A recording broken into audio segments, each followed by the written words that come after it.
Hi there, my name is Rick Steiner, and I am going to share with you today a little bit about velocity banking and about how to pay off debt. As you look at the screen, there's my story. I was in the Marine Corps for 6.5 years. I got two beautiful daughters, 16 and 17. My beautiful wife of 18 years. I've been in construction for 27 years, and there's a motorhome in the back. So like to have fun. So what I'm going to do is share with you why are most people not on track? And the largest expenses is income taxes. So when we look at our people on track, and you have to save, you have to have $10,000 in a month and live for 20 years. That means that someone has to have in the bank account $3.5 million. And today, 50% of people aren't even saving today. So that plan doesn't seem to be working very well. Today's 65-year-olds right now, 54% of them are dependent on someone, 36 working for someone, and it looks like 4% financially independent, 1% are wealthy, and 5% are dead. That means 95% are dead or broke by the age 65. So that statistic really scares me, and I just wanted to share with you what is the reality out there today. The average American spends 30% of their taxes, 45% on interest and debt reduction or in debt ratio, and they live on 25%. What I'm going to share with you is what business owners and real estate investors, how they live.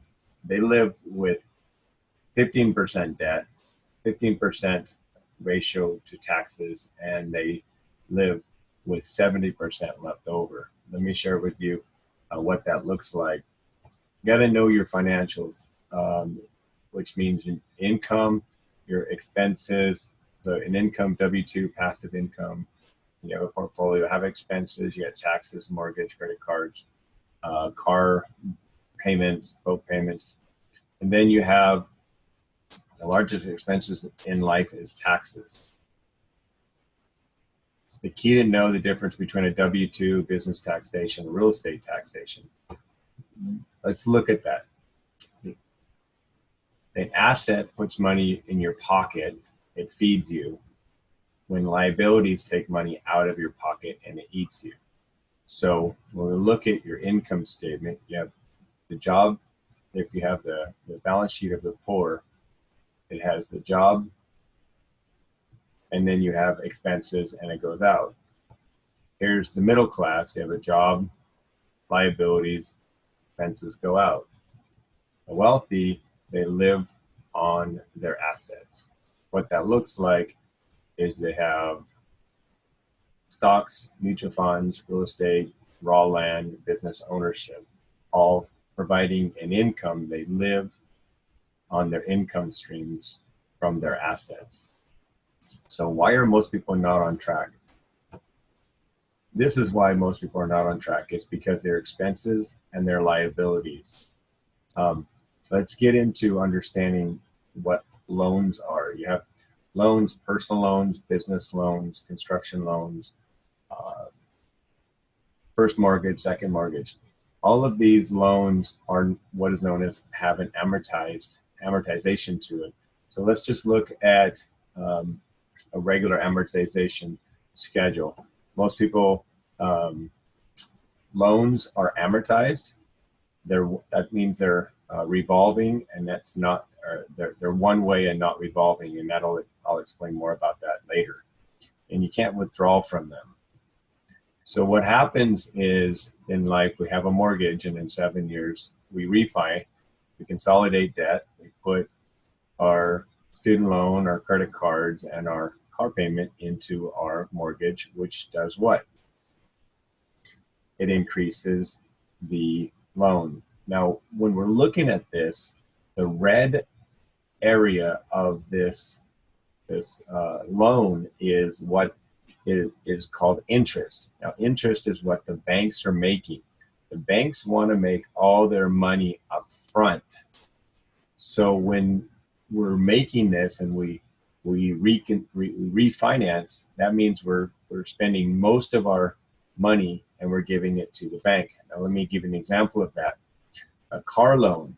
We initially buy a car loan with a high payment and we go to refinance. We get that refinance down and then we end up paying that car off in 4 years, 330 years, and what that car ends up costing us is $42,000 on an original loan of $25,000.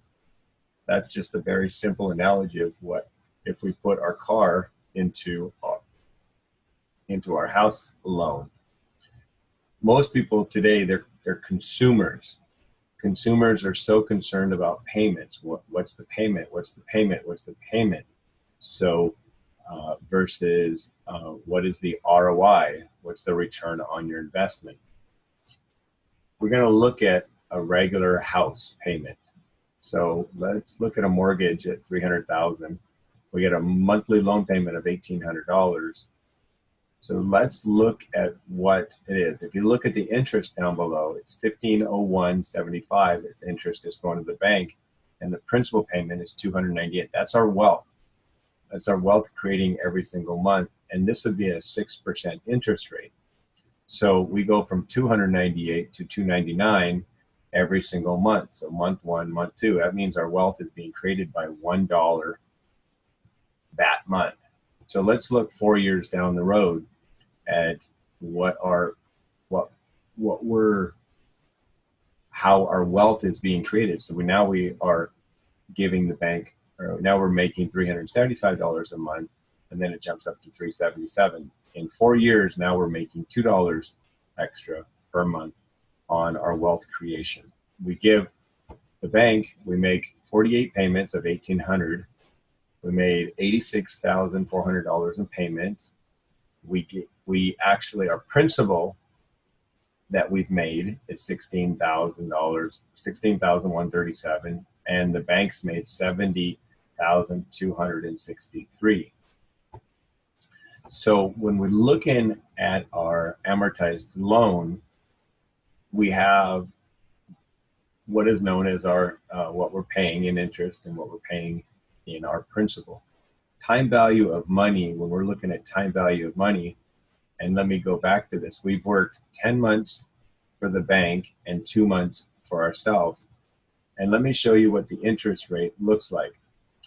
If we pay $300,000 for that mortgage and then we end up spending $348 in interest and payments, that loan, it ends up costing us 120%. Well, it's 120% upfront fees. So how you would calculate what your upfront fees would be is you multiply the interest rate times 2 and you add a 0. So 6 times 2 added 0 is 120%. Let's look at what a 5% loan would be. 5 times 2 added 0, 100. 4 times 2 added 0, 80. 3 times 2 added 0, 60. So if someone says they have a 3% interest rate, they're actually paying 60% upfront fees to the bank. It's very important when we get into future slides what this looks like. So let's look at types of lines of credit. Lines of credit, they have a couple lines of credit. I'm going to get into the difference between a loan and a line. So a line of credit, you have a personal line of credit, credit cards. A secured line of credit, you have a secured line of credit, home equity line of credit, or a business line of credit.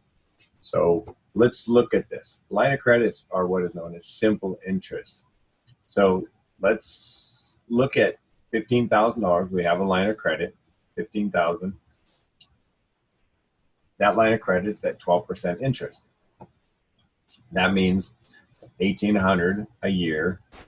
Divide by 365. That means our interest is $4.93 a day times 31 days. Means our interest is $152.87 for interest for that month. So the difference, so if at 12%, $15,000 principal is $153 a month, that would be what our interest is. So when we look at what a line of credit is, the fact number one is a line of credit non-amortized. We talked about originally the loan being amortized. Now we know what the line of credit, first fact, is a line of credit. It's non-amortized. It's also simple interest, which means simple interest means it's revolving. Let's look at what that looks like. You put money in, you take money out. What does that look like? Does that look like a checking account? Put money in, take money out. Put money in, take money out, pay bills, write checks. A line of credit and a checking account are almost exactly, well, they are exactly the same. So fact two is a line of credit is revolving. So let's look at a line of credit and how it can change our life. Change the game without changing the rules. Let's review. A line of credit is revolving, loans are one way. Line of credit's non-amortized, loans are amortized. Line of credit is access to funds, loans have no access to funds. Line of credit, you can pay bills. Loans, you cannot pay bills. Line of credit is you can write checks, and loans, you cannot write checks. So let's put this into practice. So we're giving the secret of how to get out of debt. So initially, what happens is we have a line of credit that goes from 12% and it jumps up to 18%. When we have a line of credit goes from 12% up to 18%, what are we going to normally do? Traditionally, we would take that line of credit and pay it off with our loan. So we refinance. We go from a 6% mortgage to now a 4% mortgage.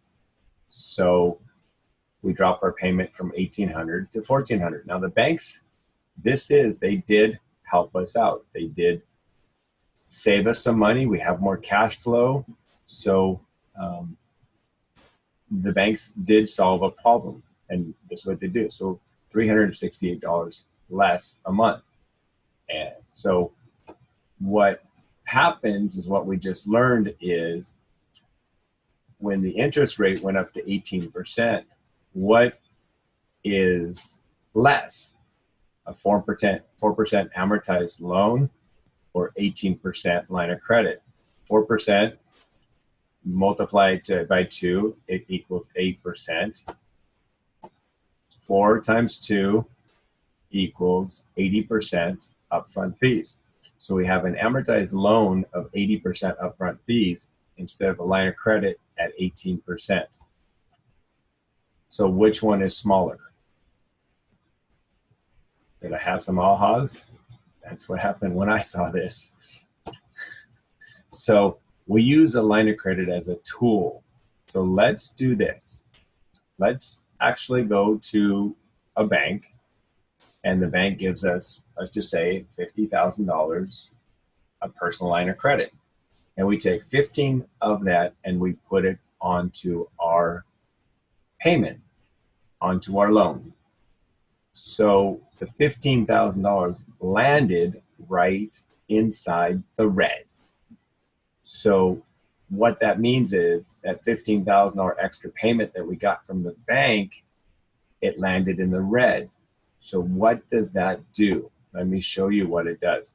We do have two debts. Before we had one debt, and after we have two debts. And we'll actually go back to looking at that and solving that problem in a minute. So same debt, just now two payments instead of one. We transform the debt. So let's look at what happened. In 45 months later, we've made 45, going back to our original things, we've had 45 payments, $1,800. We paid $81,000, and we just put a $15,000 principal payment that we got from the bank, and we paid off our loan. So how much interest did we just save? $65,988.82. So on our amortized loan, we went from month 1 to month 45, an extra payment of $15,000. We interest saved $65,584. We went from our principal payment, $298.25, to now making $374.83 on payments, just because we made that extra $15,000 payment. You saved $65,584 and 45 months by just chunking. They use the word chunking $15,000 to our mortgage. So we went from 316 month 360 to month 316, and we saved $65,584. So we chunked 15,000, saved 45, interest saved. Could we do it again if we paid that off? We do it again, we save months, we save. We do it again, we save more months, and we save $149,000 just by chunking $45,000. And I'll add those up in a little bit later.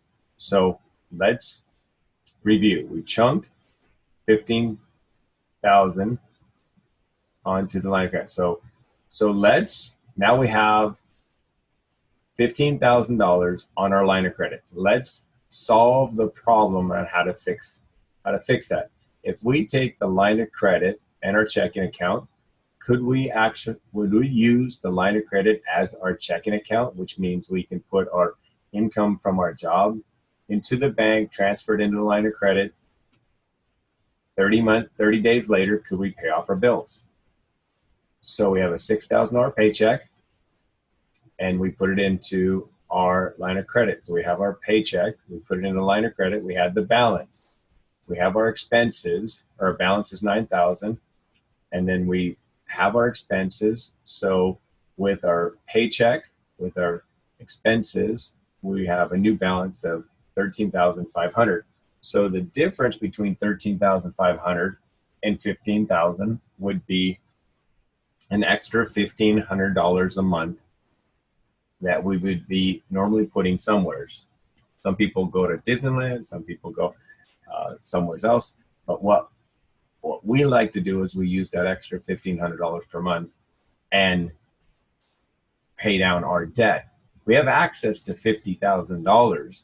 So using the line of credit as, for emergencies, we don't really need to have a savings account. Our line of credit is our savings account. So by putting in our paycheck, we had $153 a month interest. We now are down to $137 interest, so $16 less interest a month by using our line of credit. So what does that look like? We put $1,500 in a checking account. We are taxed on that. We put $1,500. We have $1,500 extra in our line of credit. It actually saves us $16, and it's non-taxed. So we put money in, it improves our credit score. Checking account, what does it give us after we keep money in? It doesn't improve our credit score. So we use the line of credit, $3,000 for our first paycheck, and then it's $3,000 for the second paycheck. When we're looking at simple interest, if you look on the right-hand side on what it says interest, it's lowering every time we make a payment onto our interest. So we're saving money anytime we put money into the interest. So the average daily interest drops anytime we put money into the line of credit. So a line of credit, less interest, more savings, non-taxed on money saved, improves credit score, payment adjusts. What do we get when you have a checking account? Free checks, sometimes. So now what we're going to do is we're going to talk about how to pay the line of credit off. Remember, we had $6,000 in income, $4,500 in expenses, $1,500 towards the balance. So the payment drops. So what that looks like is $16 savings. And so I'm going to fast forward 10 more months with an extra $1,500 extra coming in a month. What that looks like is the saving is in interest. So 153, the payment adjusts on the right-hand side, meaning how much money we paid in interest is in the 10 months that we use that interest. Because the simple interest keeps going down, we only paid $660 for the use of the $15,000. So $660 in 10 months, $66 average month. So we originally were at a 12% interest, but we didn't pay 12% interest because it was simple interest. After 10 months, we only paid 5.18% on that. So could we do it again? Let me show you what the difference is by just using the velocity banking strategy. We had a $300,000 note. We had an $1,800 payment, 6% interest, expenses $45. So with a $1,500 extra a month cash flow we paid that house off in 7 years. Instead of, years saved 23. Interest paid would have been $348. That's not what we paid. We paid $105,613. So interest saved was $242,387 without changing your lifestyle. So let me show you how that looks like when you're floating payments on a job. So if someone was to lose their job and an income was not steady, and if you had house payments and you did not have any money coming in for 4 months, let me show you what could happen. If you had a line of credit and your HELOC, you used your HELOC, a home equity line of credit, $240, and you had $140,000 available, could you, and $100,000 balance, could you take $10,000 out, put it under your pillow, and the next day put it back in? What did the institution see? The institution saw you made a payment. So with your payment of that $10,000, you could actually use that money to live, and instead of after 4 months, they took your house. So line of credits are like a savings account. It brings us peace of mind. It helps us. So ultimately, when we look at the difference between where we were, we had our car payment, we had our debt, we had our credit cards, paying 4% on it. We were paying $782 for those loans. On a line of credit, we pulled the $50,000 line of credit. We put our expenses in our line of credit, and our average payment is $297 using simple interest. The difference between $297 and $782 is exactly how we take from having no net income to having a lot of net income. So let me share with you what that looks like. So we used to have $669 net income after we had total income $8,000, fixed expenses, we had our living expenses, and our net income was $669. By changing it to the velocity banking strategy, we went from turning $11,000 income, fixed expenses, living expenses are the same living expenses. We are actually at a net income of $7,133 instead of $669. That's how we were able to look at testimonials like this. Josh with 12 years in debt, now he's out of debt in 5 months. Mark, a dentist, 27 years of debt, now he's out of debt in 8 years. It's incredible what we're doing. You add more to principals, payment does adjust. Add more principal to payments, it does not adjust when you're doing a loan. When you control in a line of credit, you have control, access, flexibility. With a loan, you have no control, access to flexibility. Now, success leaves clues. The wealthy know this. They either are paying interest or they have other people pay them. So when you're looking at successes of the wealthy business owners and real estate investors, so 70%, 74 of the 1% are real estate investors and business owners.